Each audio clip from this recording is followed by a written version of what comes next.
The morning after, all the shops are closed, just as the signs had warned. Tourists from the campsite wander about looking for food or coffee. They assume someone will be about, but the shops, even the pubs and cafes, are locked up and dark. I watched them give up, deciding to drive hungover to the next village.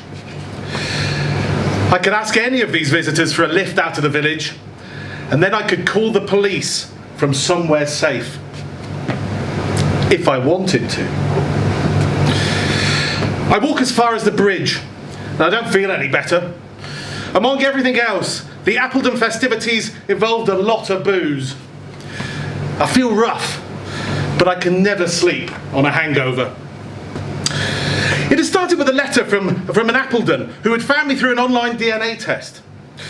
He said that my birth sister had just passed away, and I'd inherited her cottage. I joked with my colleagues about the solicitor being named Mr. Bones, but I called him anyway, just in case. Mr. Bones himself picked up. No secretary. There was a little village festival in a couple of weeks. Why didn't I come then and meet everyone? The Appledon festivities are famous throughout the country, he insisted. Sounded like a good idea. Hungover on the high street, I bump into Mr. Bones. When I first met him, I thought he might be the oldest person that I've ever seen. Last night, he'd been naked, but for a crown of antlers, his body painted with a dark brown dye that I guess must have been woad. He shakes hands with me. Good morning, you're up early. Yes, I needed some fresh air. I don't mention the night before.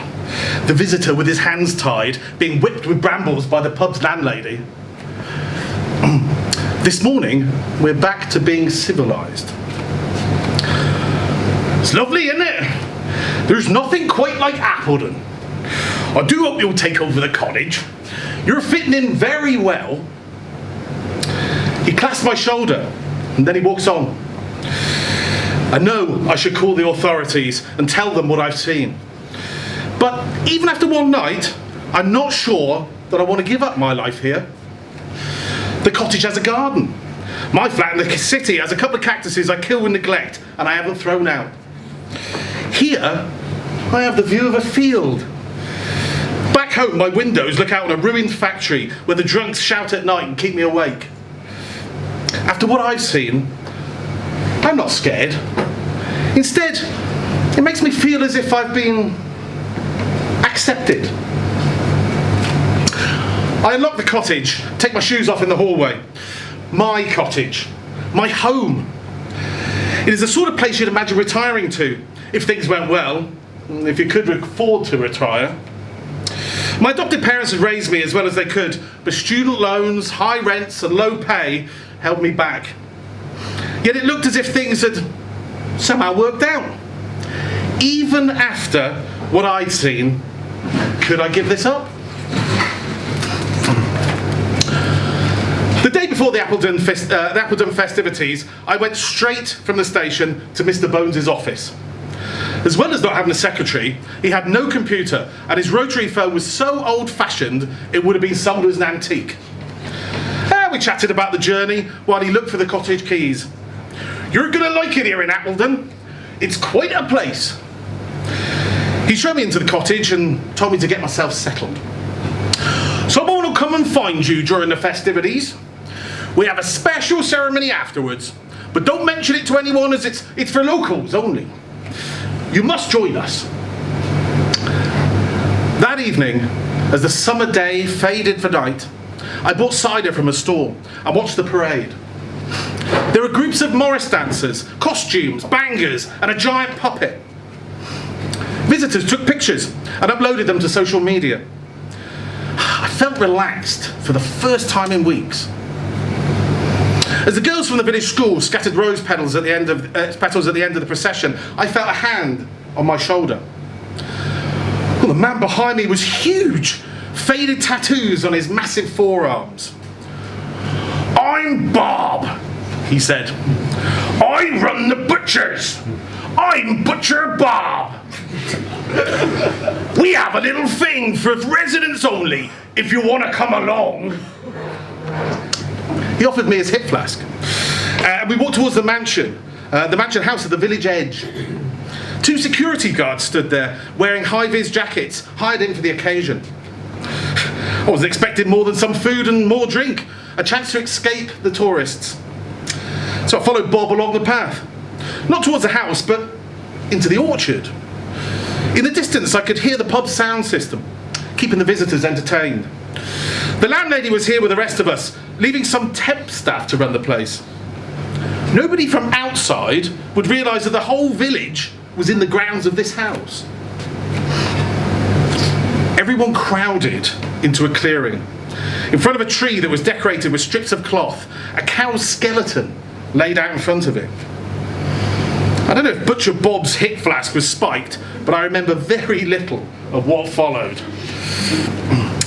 I remember Mr. Bones leading the ceremony. I remember the antler headdresses and the old dancers doing a very different performance to the one I'd seen before, drawing thin lines of blood with the ceremonial swords. And I remember Butcher Bob leading the sacrifice into the clearing. The man wore a suit, and the gag slipped. He yelled angrily, rather than begging, "I'll sue you! I'll sue you! I'll sue all of you!" I woke up in my cottage, aching, not sure what else had happened, but knowing nothing would be the same. I knew that I should report what had happened. I made coffee. It got cold. I poured it away, and I made another. Oh, I might have sat there all day if someone hadn't banged on my door. I opened it to see Butcher Bob, his bulk filling the doorway. He grinned, looking so happy that he didn't seem threatening. "I wanted to come and see how you were," he told me. "I know what you'd think, that you're a newcomer. But you are Karen's brother. Even if you weren't raised here, you are one of us." "Oh, I appreciate that," I said. "Well, I really do." He walked to the dresser and touched a name and date that was etched into the wood. "Me and Karen did this," he told me. "Your mum went ballistic. We thought it made the place more atmospheric."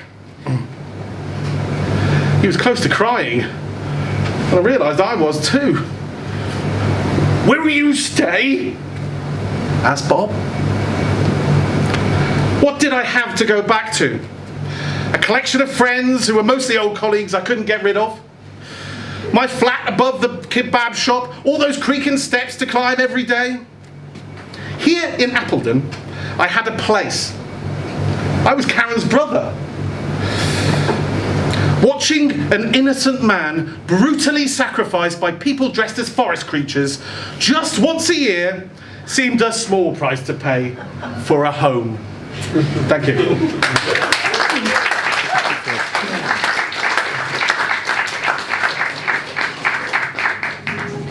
Thank you, Matt Fleming. All right, so that leads us into the